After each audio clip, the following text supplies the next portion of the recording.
About 2 million South Sudanese have fled the country and another 1.9 million are internally displaced. The economy is estimated to have contracted by 11% in the past fiscal year, due to conflict, low oil production, and disruptions to agriculture. The fiscal deficit, inflation, and parallel market premium have all soared. This macroeconomic collapse has crushed the livelihoods of many South Sudanese. Urban poverty jumped from 49% in 2015 to 70% in 2016. With wages losing their purchasing power, many salaried workers and other employees have been driven into poverty, as have individual business owners. Many working-age South Sudanese have left the labor force, presumably giving up hope of finding a job to sustain their families. And, while waiting for a lasting resolution to the country's political differences, the population has engaged in creative survival and coping strategies, often in the informal sector. The financing situation is dire.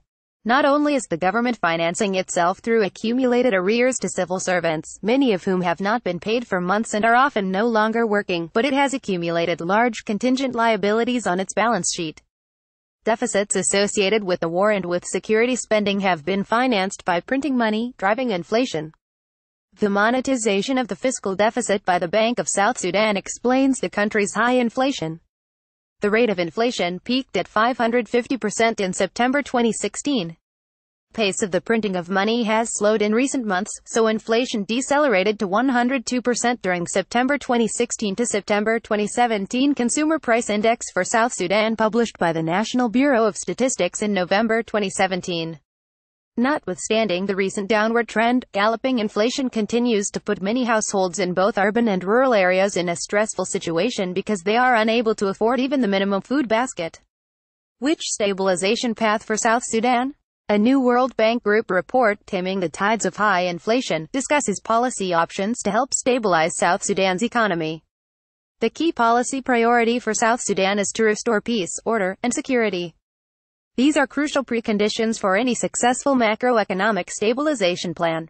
Any credible reform plan would also require a clear commitment to take on a series of difficult economic measures.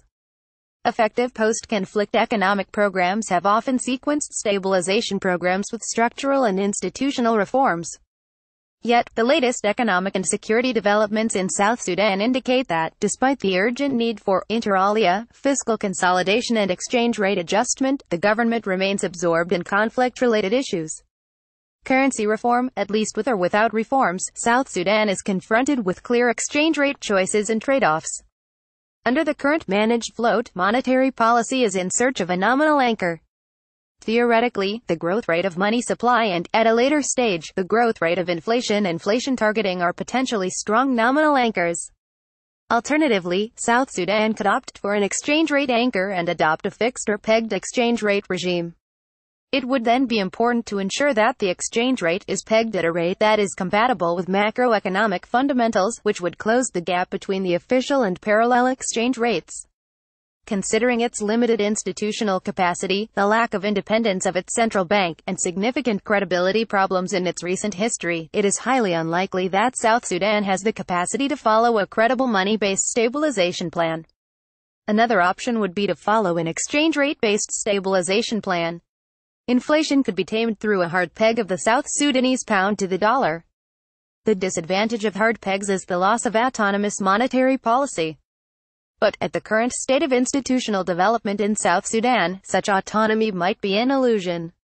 In this case, the key decision is to identify the anchor currency, with dollarization a possible option. The success of such an exchange rate-based stabilization plan would then depend on the strength of the accompanying structural and fiscal reforms.